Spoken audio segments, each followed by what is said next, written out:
She's lived in the community for over 45 years. This is her home. She knows and loves the area.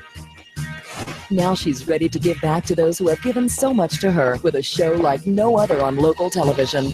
Hi, I'm Dee Armstrong. You know, I've lived in this community all of my life, and I've had the privilege to meet and become friends with so many wonderful people. And a lot of times they would say to me, I wish there were a place where I could voice my opinion. There is a place. I am pleased to announce, coming only to WLTZ NBC 38, The Dee Armstrong Show. Dee Armstrong is bringing her uniqueness to WLTZ NBC 38 with something the area desperately needs, but hasn't had until now: a live local show that will address important issues for all the surrounding communities in a format that is understandable and entertaining. My name is on the show, but this is a show of the people and for the people. It's a show about information, but information that is practical. Information that's going to make our lives better, easier, and a lot more enjoyable. And I want to make sure that if you have some questions, you can ask those questions and get those questions answered. When it comes to informing our local communities, Dee has a track record that shows people can trust her. As a local news anchor, she was consistently #1 in the ratings, a winner of numerous awards, including the Ledger-Enquirer's favorite television personality as voted on by local viewers, plus citations from several charitable organizations like St. Jude and the Children's Miracle Network because of her ongoing work to make life better for all of us. A lot of people don't know I have 5 children, so working with these organizations has really been an emotional investment for me. I really do enjoy working with kids. It's a responsibility I cherish. She's also passionate about the work she's done with the Alzheimer's Association, breast cancer awareness, and the Christian Women's Job Corps. Dee also has a strong passion in another area. It's music. I love music. I love playing with my son. We write music, we compose things, and it's something I love to do in church as part of the worship service. And if you need somebody to sing, call me. Who knows, maybe we could get her to do a number or two on the show, right, Dee? You never know. A graduate of Columbus High School and a Sunday school teacher at an area church, Dee's roots run deep in Columbus and the surrounding area. She also has a strong military connection, too. My mother and father are military veterans. My brother was in the military. My husband, my uncle was in the Vietnam War. So I have a strong connection to the military and military life. In fact, my father was gone a lot for a period of time. And as children, we had to learn to do things ourselves. I guess that's where I get my do-it-yourself attitude. I like to get my hands dirty. I get myself dirty sometimes. I like to jump in there, find out how it works. I like to learn new things and apply it. The Dee Armstrong Show will do just that. Through guests and experts, it will help educate viewers on all things from projects around the house and the yard to keeping fit and taking care of your health, and show you how to apply that information. I want to help people, plain and simple. A live, local show that addresses issues in our local communities. 45 years in the making, and it's finally here. The Dee Armstrong Show. I'll see you soon. Coming only to WLTZ NBC 38. Hello and welcome to this edition of the show. I'm your host, Brian Mallard, and this week we have very special guest, Dee Armstrong. Thank you so much. What an intro. I hadn't seen that intro in quite some time. Okay, was that me with the Cleopatra haircut? Okay. That was in fact. Well, since that that video went back a little ways, let's talk about a little bit about your history. Where were you born? I was born overseas, born in Chinon, France. My parents both were in the military, my mom and my dad. Yeah, and that's where they met and conceived good old me. Yes, yeah. Awesome. So so they were both military. Tell me a little bit about what drove you in the direction that you are actually in. Oh gosh. When I talk to, I like to go and talk to young people. And when I tell them the story, I tell it from this perspective, is that you never know who's watching you. Because I didn't plan to go into media. Right. Now we would have talent shows in our home. I guess most people did. We would have talent shows and we would sing. And I always wanted to be Diana Ross. And I always thought I could kind of sing, but my sisters and brothers didn't. So I played the piano for Sunday school. Right. So it was always a desire, but I didn't have the nerve to break out and do it. So it wasn't like I was planning to go in the direction I've gone in. But I came from a family where my mother and father were really big on being honorable in the classroom. Those aren't words they use, but you respect the teacher, you get your homework done, and you could still have fun. My mother was wild and crazy, so we always had fun. And what I didn't know was this, is that teachers are looking at you and teachers are kind of sizing you up. So what happened was back in the 70s, there weren't very many, what we were then, we were black people then. We're African Americans now, but okay, the names changed. Okay, there weren't that many black people on the air. And there was a really big push to get more African Americans on the air to do the news. And there was a guy named Dick McMichael. Okay. I know Dick McMichael. Yes, I know Dick McMichael. And someone told him that there was a girl that had just come from Columbus High School and that she could be trained. I had just started attending, it was then Columbus College at night, and that she could be someone we could train, get her going really quickly and get her on the air. And so someone said, go over there and report. So I went over there. They told me basically what to do. I did it. They were impressed. They hired me.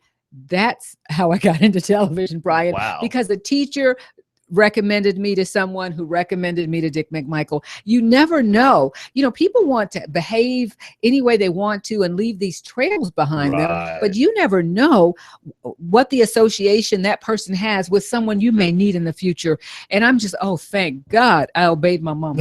Okay. Because I had a teacher, who said, she's the one. Get her ready. Went over, auditioned. Dick said, we're gonna work with you and we'll get you there. And he did. And Dick McMichael's a staple around here. It was for years. I'm guessing that a lot of the recent generation might not know who he is. Right. He hasn't been around in 10, maybe 15, 20 years, but he was who would he be right now? The network anchor. He was to us what the network anchors are, to them right now. So let's go back a little bit. Tell me a little bit about your education. I was looking you up a little bit, and and you've got quite a resume. Wow. Oh, wow. Okay. Well, I did come through the public schools in Columbus, and it was about the time of integration. So I moved around a little bit. Went to a couple of different schools on the same level. I went to 30th Avenue, which does not exist anymore, which is off Casita Road. Then we went to Eddy. They were busing people around. Do you remember that? They were busing people to get the schools balanced racially. So we were bussed all over the place. Then I was supposed to go to Baker High School and actually started in the summer in the band. And by the time school started, they said, you have an option to go to Columbus High. We need some more people that way. And so since my sister went to Baker, I went on to Columbus High School. So went to several schools here. Then I started Columbus College in the evenings, and was actually working in the business about the same time I started college. And I was the youngest anchor on the air in the country. I saw that because there was an article that came out that said someone was the youngest anchor and I was younger than her. So I said that I must be the youngest anchor because I'm younger than you, girl. Okay. So I knew that then I was the youngest anchor on the air because I was actually doing the weekend news for Channel 3 at that time. And so I was going to Columbus College. Then I moved to South Bend, Indiana, and took a couple of classes at Indiana State. And I don't think I even finished them. I just wasn't focused on school at that time. I came back to Georgia, and I finished at Georgia State. Yeah. So I actually was in school for 9 years, getting a 4-year degree, which I don't think they put you through as much grief now, because as you change schools, because I went to a couple of community colleges, I would take a couple of classes here because I never stopped going to college. I was determined I was going to finish, and they would not accept your grades. They would like, your math is not our math, so you got to take math over. Your English is not our English, and it just kept happening. But now so it's like, well, I'm going to get out of college one way or the other. So I don't know how many maths I took, how many Spanishes in different things that I had to just retake because I was changing schools. But now I think the colleges are more in sync. Yeah, you can transfer to another state and they'll accept your classes more readily. But I went back. It was terrible, and it took me 9 years to get through all that. But I knew I was going to do it. Yeah. And now you know math from 5 different angles. If I can remember, yeah. The last class before graduation was advanced trigonometry and calculus. And I said, is that the last math? And they said, that's the last math. I said, I'm getting out of here in December. Okay, so I took it and I passed. Yeah, wow. It was terrible. Yeah, trigonometry and me don't get along. No, it was awful. I'm not a good long division either. Yeah, so that's my formal education. Yeah. So 9 years of college. Yes. And so tell me a little bit about because you got into TV and they were going to show you what you needed to do. So tell me, how was that for you? Learning my experience was fabulous. It was awesome. And I'm forever grateful. It almost brings me to tears because here I am. I had no education in that field. And I stepped into a newsroom with award-winning journalists. Dick McMichael, he had put together a team, that was the powerhouse back then. Channel 3 was #1. And they embraced me. They could have not liked it. It's like, you're going to be on the air, and we had to go to college first. They didn't give me any of that. They took me under their wing. Sam Hall, who is now with the Georgia Department of Labor, he's their public relations guy. He was one of those embracing guys, he and his wife. And there were several others. And they said, we're going to teach you. And they did. And I learned so much from them because I didn't take journalism in college. I thought that, this is going to be temporary. I want to be an attorney. And so I took all the classes that would get me through so I could get into law school. So I did not study journalism. Yeah. So what I learned was from them, and they had such integrity. And Dick was such a taskmaster. He did not play. He was he had high expectations. There were no excuses. You got it on, and it had to be right.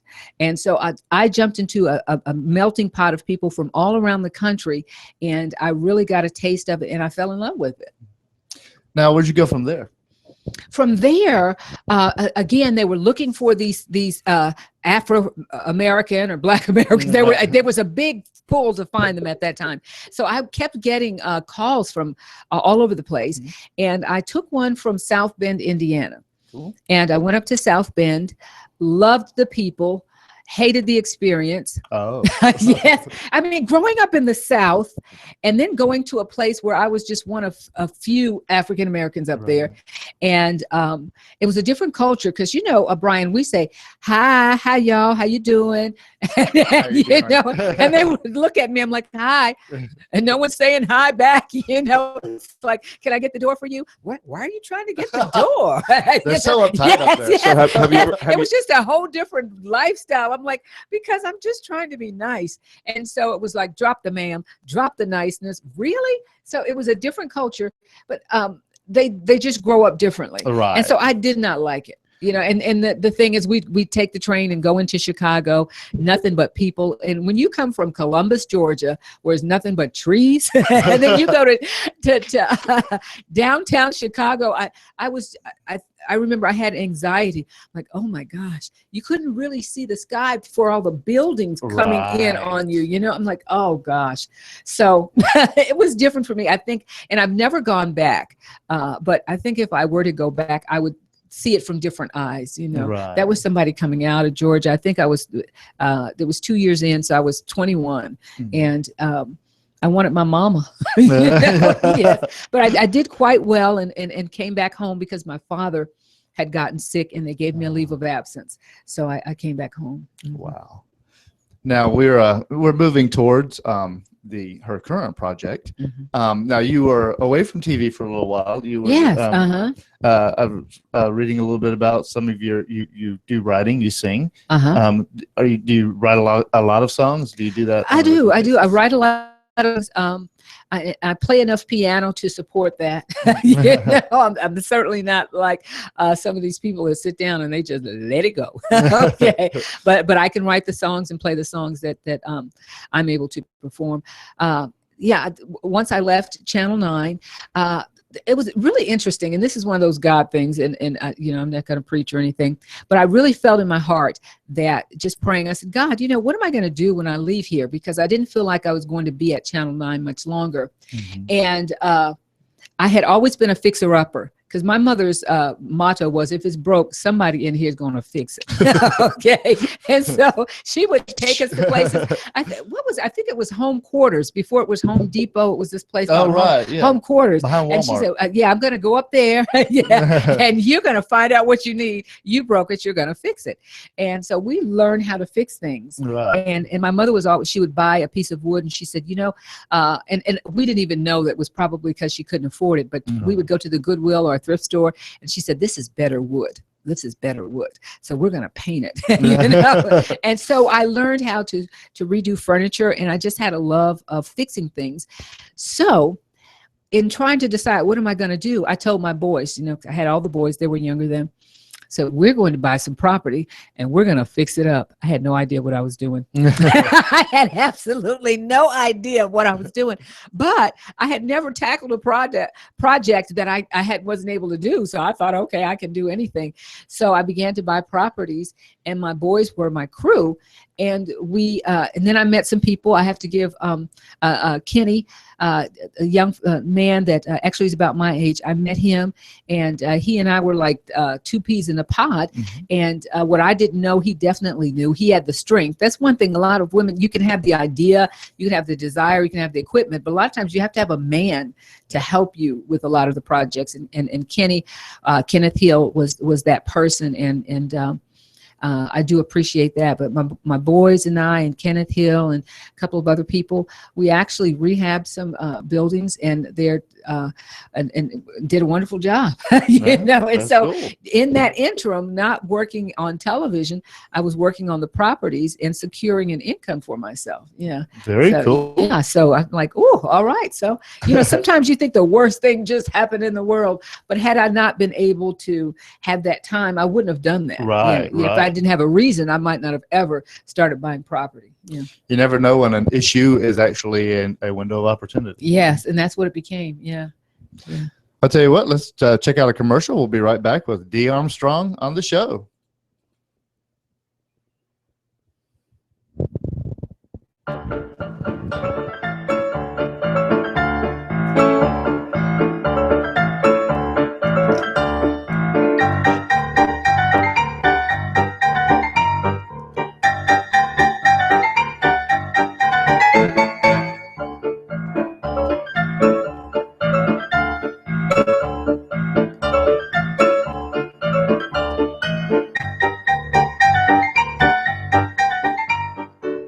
Timeless beauty at the Gypsy Cherub, 3760 Woodruff Road, Columbus, Georgia.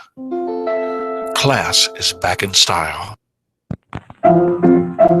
Let's all go to the lobby. Let's all go to the lobby. Let's all go to the lobby to get ourselves a treat. delicious things to eat.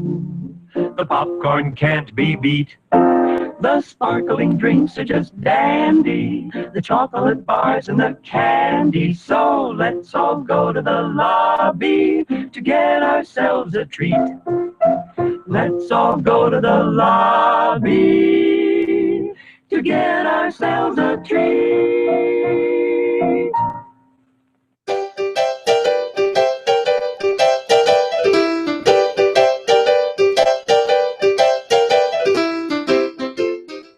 Hello, everybody. It's Show-Dee Armstrong, and I have kind of I don't know.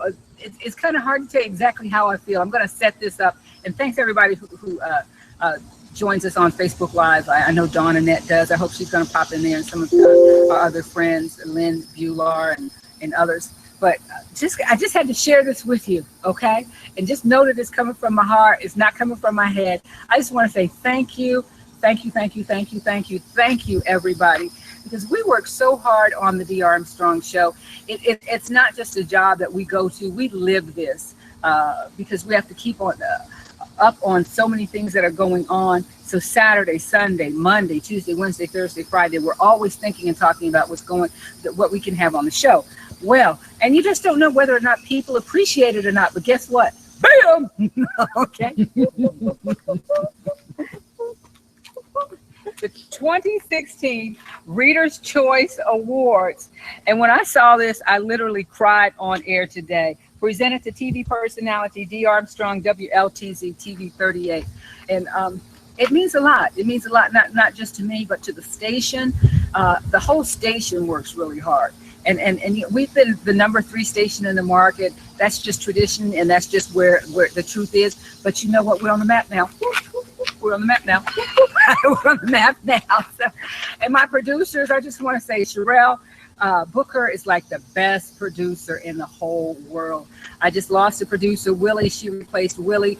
He's part of what helped us to go.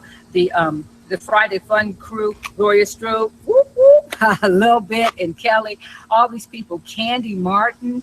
I mean, who works harder than Candy Martin? Not too many people. A lot of people have gone into this. All the musicians, Slewfoot, and some of them with names I can't even say because they're X-rated. They come on the show and sing, and it's just been a fantastic ride. We're working on making it even better, even tighter, even crisper. We've been up for awards in Atlanta against the big boys, you know, walking that red carpet with the stars. Like, move. OL. Okay, ATL, you got to move over. Ty Mans for putting us in the movie. Our movie is actually going to be, I believe, on a Lifetime. So we recently did a movie, and I'm featured in there. The WLTZ studios featured in there very prominently. They didn't cut me. They didn't cut me. So we'll be on TV also in the movies, and hopefully I'll have some other parts coming up. But I just want to say thank you. I'm cutting up, but I'm going to go sit at my desk and just be quiet and not even move because I got to absorb all this, that what we've done has been appreciated.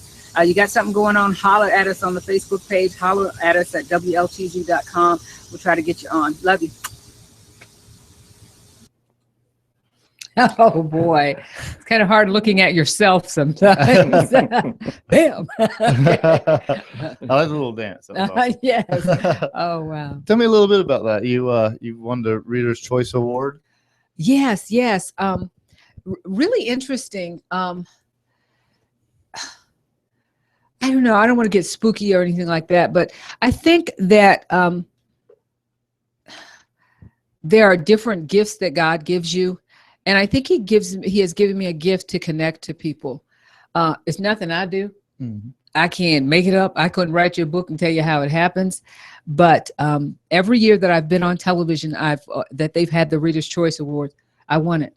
Mm-hmm. So that goes back 20 years. Yeah. I'm like, well, what did I do? So I think that it has to be a gift from God. And I think it's that people see that I don't make a lot of stuff up. I care. I do care. And I'm just so grateful. I'm just overwhelmed that it has happened. And even though I went away, I was not on the air for years. And then I came back. And every year that I've been on since I came back, I've won again. So I am so grateful. I don't take it for granted. I understand it's not anything I've done. That I think that's a gift that God has given me. And I'm so thank you. Yeah. Yes. And congratulations. Oh, thank you. Yeah. And it's been awesome working at Channel 38 too. I did, in the back of my mind, wonder if that would be something I'd ever do. And when they came to me and said, we want you to do the Dee Armstrong show. No, they said, what would you do? And I said, I would do a home and garden show. That's what it originally started out as, a home and garden show. But that endeavor is so expensive and so time consuming. We couldn't keep that pace up on a local level. You have to have major sponsors. Right. You have to have teams and staffs to put those things together, and it evolves into more of a daytime entertainment talk show. Right. Yeah. So I'm so glad that they had the vision, and even though it had to change, they wanted me to still be there. And that's really cool, because they could have just said, well, this isn't working, we're not going to do it anymore. The very fact that they allowed it to morph into. Yes, they said, yeah, well, we got to do something to keep you here. So it changed into entertainment. And I'll tell you what happens when you first do a show like that. Excuse me. It's hot outside and cool in here with the air, so excuse me. Okay. When you first do a show like that, they're all over you because they poured all this money into it, and they have these expectations for sales, and so they're micromanaging you. Right. And then after a while, you got it going, and they turn their head, and then I'm like, okay, now I can do what I want to do. So then it becomes my show, But before then, it's like, it's the station manager's show, which may or may not be your vision, right? And so it has worked, and I'm so grateful. And you've had a lot of people on there. Sam Beeman's on there a lot. He was on this show last week. And tell me a little bit about what goes into putting that show on, because that's quite a thing. I have to work with the producer because there's only two of us. There are two of us who actually do the legwork for the show, and there are about 5 others that it takes to air it.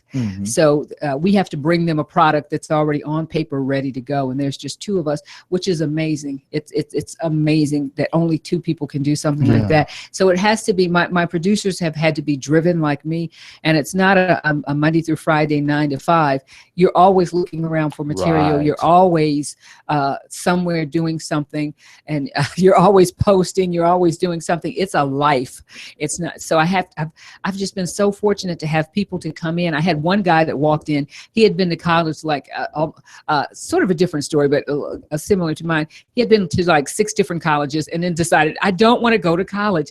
I want to be a television producer, and I don't want to have to go to college to do it. So he walks in, and the station manager says, should we hire him? I said, I think he's got the fire. So I've been really fortunate to have people like that to come on and just jump in it head first. And it takes a lot of work. A lot of work. My friends, you guys may know, okay, I see Tim behind the scenes shaking his head, and here you are. People will say, I want to do my own show. And I'm like, really? You think you want to do your own show? No, you don't. It's a lot of work, and you will only do it if you're in love with it. Right, right. Because it's like so many. I'm a musician, and we'll see a band play, and they're like, "Oh, that would be so cool to do," but they don't see the endless hours of practice and fighting. And yes, do it this way. No, do it this way. Right. Oh, yes, yeah. And I'm if my name is on it, but if you're going to have a producer, you have to give them some leeway, and so I can't, micromanage everything. So it's like, do I have to turn this segment over to you? Yes, you do, Dee. Let her flourish. And, and you have to know that you can trust them to do a good job. Now where would you like to, ideally, where would you like to see the Dee Armstrong show go? Would you like to apparently not Chicago. Well, I'll tell you, I would just like to have the station to continue to believe in it. It's really trending now. We have our Facebook likes. So, and Facebook feeds our show. We're on at 11 o'clock, and so a lot of people cannot see it live as much. And so Facebook pushes people to not only my show but to the station. So it's been a huge a boon for the station. People, because we were number 3 in the market. Right. You know, we're trying to get to be number 2, but people didn't know we were out there. So they found out about the Dee Armstrong show and kind of, you know, and then we pushed them to WLTZ.com, you know, and so it's been a really big boom. So I hope that they continue to see that, and I know that they know this is the wave of the future. These type shows they're low budget, but they can be fabulously done. Right. You can make a lot of money doing them, but you have to be allow your host to be creative, you know. And I think that's one of probably the tension that we have, is that you have middle-aged Caucasian males telling you how to do a female show. Right, you know, that's the which biggest problem. work. And they're like, well, I didn't like that segment. Well, it's not for you. It's not for you. I bet you don't watch Ellen. I bet you don't watch Wendy, but they're making millions of dollars. So that's the biggest, I think, in talking to my friends around the country who have done something similar, try to do something, is that you've got this mindset of the town, and they don't see that it's bigger than that. This is it's not just about Columbus. That if we're going to compete, it has to feel like that it's network. You know, it's got to be a bigger feel to it. It really does. And you know, sometimes a town, a city can have a narrow field of vision. Yes. So it's going to happen. It's going to really. So where do I see it? I see it as a way. It has really given me another identity. I get more singing engagements and speaking engagements, and it's allowing me to grow personally. I would like to see it grow really big on the station, but if it doesn't, it has opened doors for me. Well, that's great. And speaking of identity, I was reading a little something, some advice that was given, I believe, if I read right, about your career not defining you. You have to be your own person. Yes. You can't let your career be your identity. Yeah, I think when I left Channel 9, which was under unusual circumstances, and someone asked me, what would you say to your replacement? And I said, you know, I'm okay. And it's because my identity is not being Dee Armstrong on the air. I've always been mom. I've been Sunday school teacher. You know, I've always loved pursuing languages. I've studied Spanish probably every other year of my life.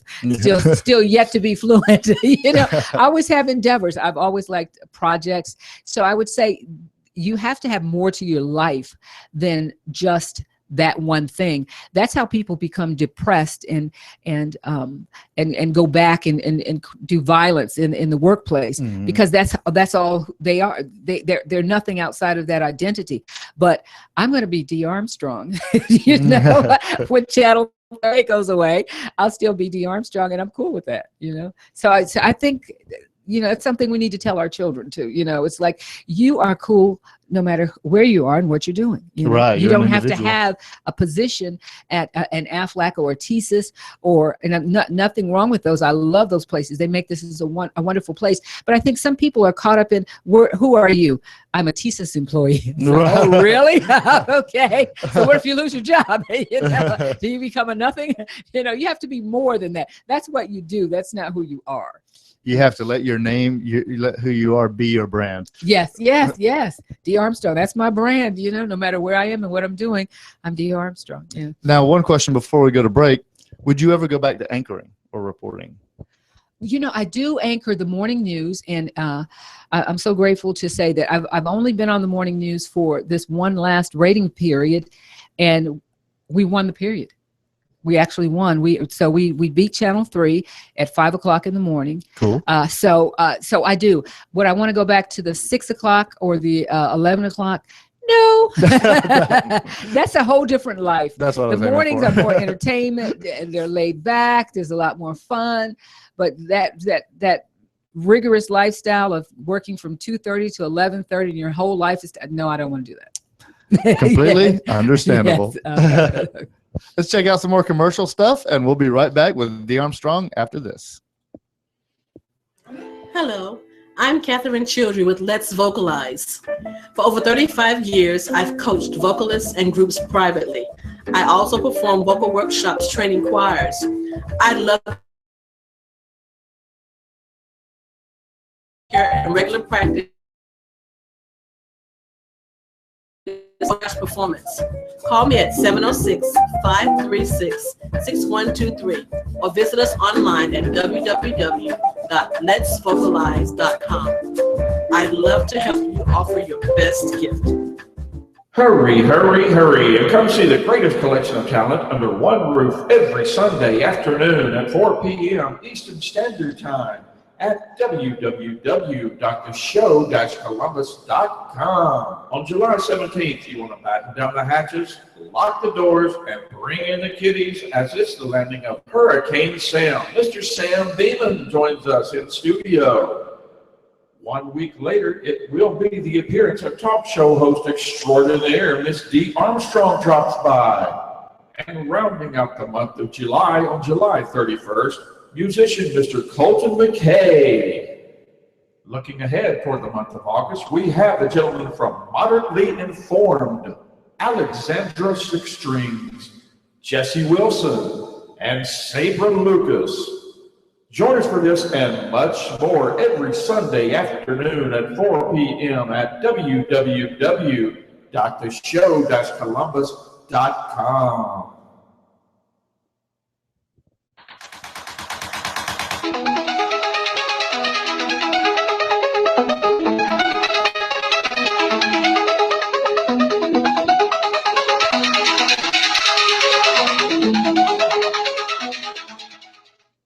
Hello and welcome back to the show. Special guest, very special guest, Dee Armstrong. Usually after an interview, I tell the person, you did great. After this show, I'm going to be like, so how'd I do? You did a great job, Ron.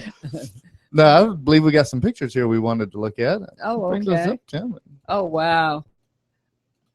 Oh, my goodness. That's Dick McMichael. He's the gentleman, the mentor who hired me when I was 19 years old and said, you're going to be a television reporter, and then began to crack the whip. And he said, you're going to be a good television reporter. Made sure that I was in college while he was training me on the air. And we became very good friends. And he's a good man. Very, very academic. I love his the way that he studies, and he understands what he talks about. Oh, Wayne Bennett. He was my anchor on another station for years. This is actually at a party. That's why we're in the backyard sweating to death. That was his home. He now is in Florida. He was a little older than me and retired before me, but he's in Florida. But he gave me this humongous party at his home. People from all the stations and a lot of different walks of life came, and I love Wayne Bennett. One of the greatest guys. Lots of stories. Good guy. And that's the crew. That's the crew. I can't see everybody there, but I see. I see the weather guy, Bob, now, who's at Channel 3. I see Dick McMichael. There's me. I have come across some of the best talent. You know, the best talent isn't always in Hollywood. It isn't always in LA. It isn't always in New York. It's in places like Columbus, Georgia. And I know because I've worked with them. And you know what, Brian, I'm going to break in. I told Dee that I was going to do this or possibly, and I hope it doesn't embarrass her, but she better watch out what she puts on Facebook Live. You know, all you guys know Dee Armstrong on television and the buttoned up Dee Armstrong.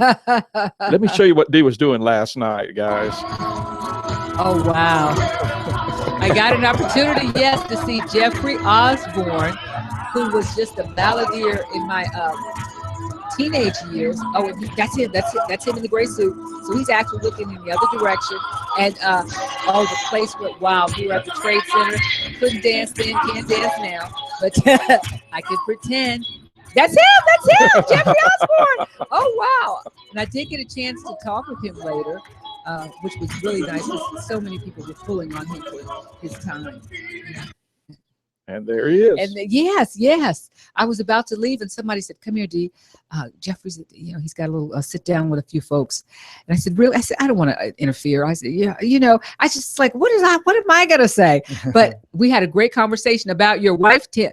Wow. I told him I was taking voice lessons from Catherine Childry, and I said, "Let me know how you are actually." Able to, after all of these years, to have such quality lasting in your voice. And some of the same things that your wife has told me, Catherine, with Let's Vocalize, is what he told me. So she's on the money, man. Oh, she's going to love that. Yes. There you go, Brian. So, Dee, there's a question I like to ask everybody that comes on the show. What advice would you give to aspiring anybody, artists, as people who aspire to do what you do, talk show hosts? To not see their career as to see an end of something, to understand it's a continuum. I think interns who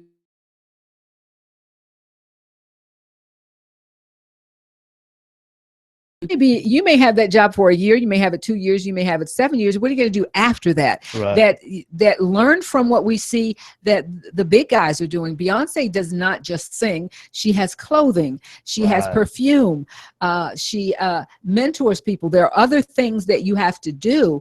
Don't just be focused. And why focus on just being on television? Why not focus on, in this day and age, of doing what Tim Childry's doing? Have your own show. Have your own program, eventually own a television station. I would say think bigger than I just want to be on the television. Right. That's not enough. That's something I've actually thought about at length. Is the vision, like, and I see, I'm on Facebook, regularly, and I see a lot of people's vision, and then I like turn it off. But then there's like, I see other stuff, and it's like, yes. And it's like, it really is thinking bigger than just like you said, just being on television, but the just there's so many possibilities out there. There's so much and don't be afraid of failure, and don't be so locked into what people say. We did a soap opera on the Dee Armstrong show. The station made me stop, but okay, that was the funniest thing. I'm like, Jimmy Fallon is doing it, Ellen is doing it. It was fabulous, but so I had to face the fact that they said don't do it, but be willing to take those no's, be willing to know that everybody's not going to agree with you, but that doesn't make them right and you wrong. Right. You have to be thick-skinned in this business. Who would Jimmy Fallon would not be famous if he tried any of that in Columbus, Georgia. None of the stations would go for it. Right. So Wendy would not have gotten a start in Columbus, Georgia. None of them would go for it. So you've got to know that sometimes your vision is bigger than where you are. Right. And just because that first 2 or 3 steps people don't see it, so what? So what? You keep going. Keep going. Keep punching through. In other words, it doesn't matter how many times you fall, it's how many times you get up. How many times you get up? That's right. Those cheesy memes on Facebook actually are true. Yes, a lot of them really are true. Yeah, they're cheesy, but it's like, oh, wow. Okay, bam. It's like it hit you in the face because that is real to me. Yeah. Well, we want to thank Dee Armstrong for coming on the show today. Thank you very much. Oh, I've enjoyed it. I hope I didn't talk too much. You did not talk too much. I love it when I can basically push the button and sit back and listen. And I have one question, I'm like Brian. you. That's the way I love the best interviews are. I try to set them up for something, and my goal is to make them cry. Should I cry for you?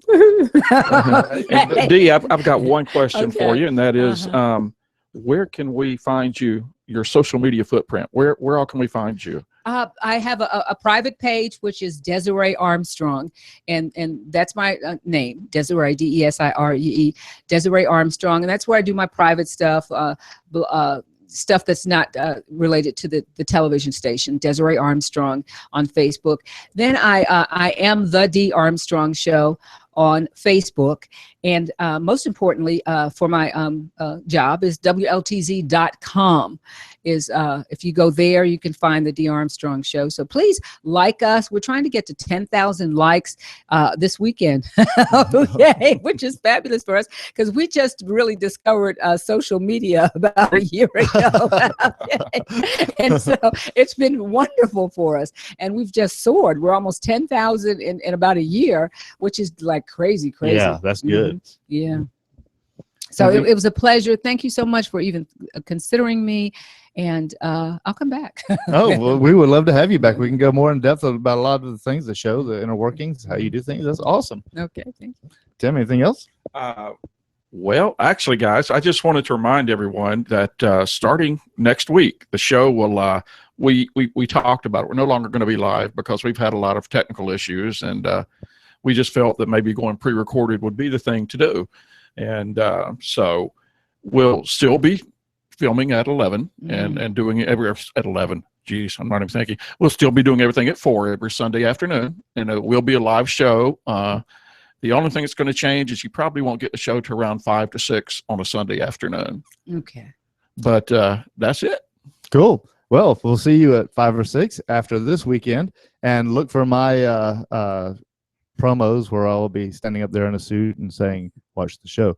Until then, appreciate Desiree for coming on. Dee Armstrong, I'm your host, Brian Mallard, for the show. Until next time, rock on.